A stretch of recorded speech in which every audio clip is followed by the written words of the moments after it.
Hello. Um, Things I want to talk about. Last night I went to jiu-jitsu. It was good. Um, and it was comp night.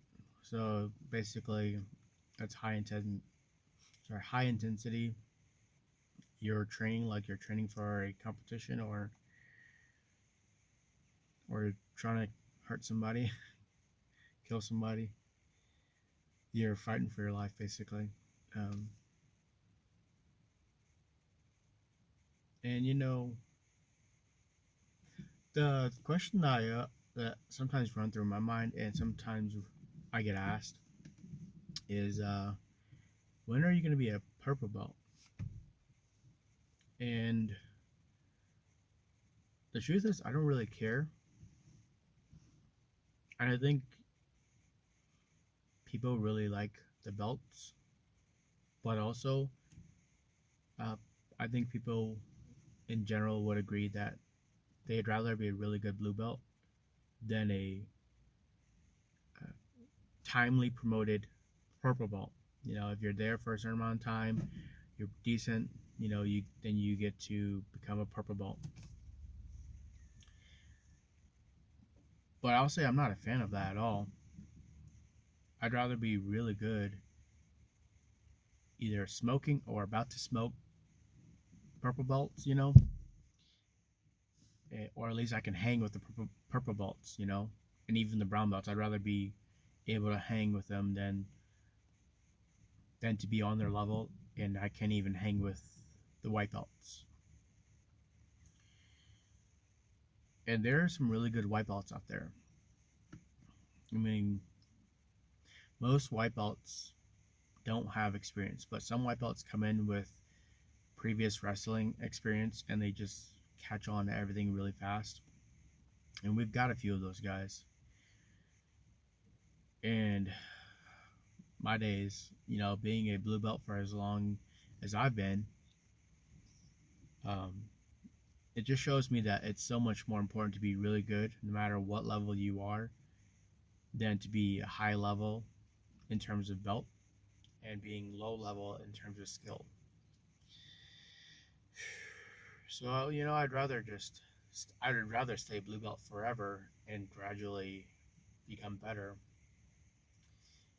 I honestly try to avoid all sorts of ceremonies or important events, camps that may take place because I know that oftentimes they're associated with promotions, stripes, new belts, and I don't care. And I think a lot of times belt promotions, it's a form of recognition for the student and the work and the time and the effort, all that combined, all that put into who you're becoming, because we're all changing as we're increasing our skill level and our belts. We're all changing, and this belt signifies that.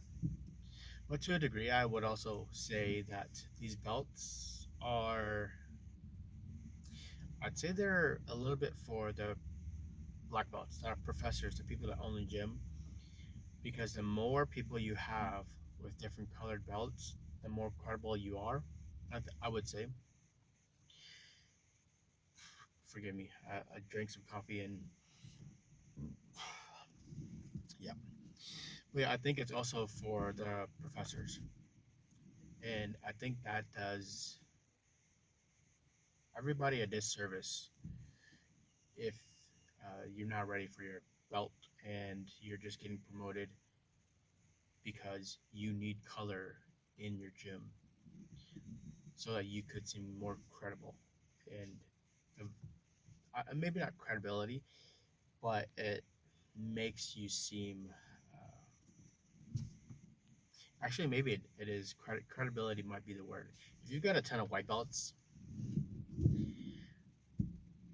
it looks kind of weird, and you like it just looks weird if you got a ton of white belts and you've got one black, maybe two black belts, and maybe one blue belt. It just is kind of a skewed thing.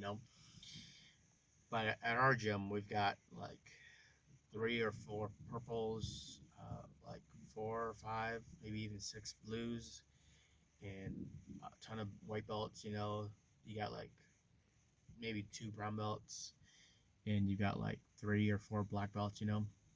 So there's a nice array of belt levels there, and I would say for the black belts, they're pretty good, if not on par with any other average black belt.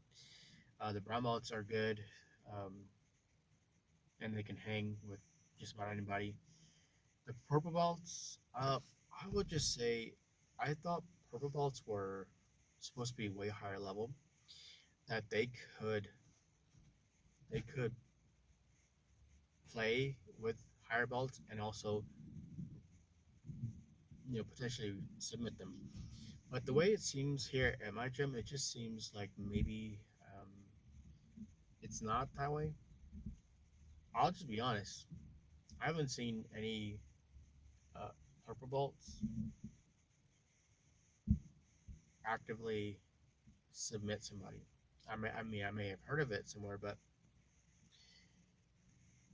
when I say somebody, I mean a higher level belt.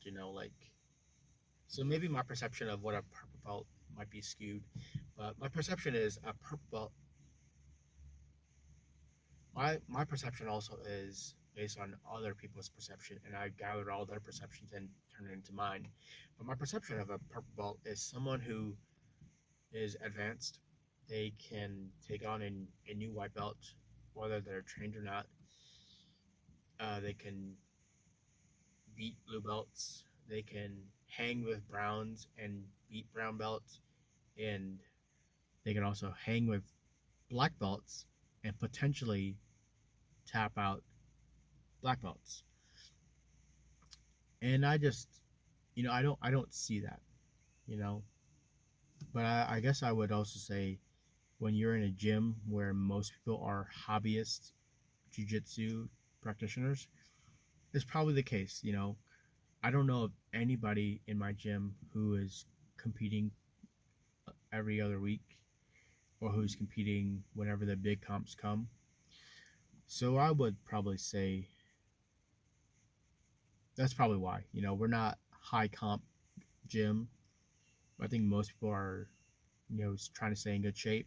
Most people are trying to improve themselves and help themselves become more self-sufficient.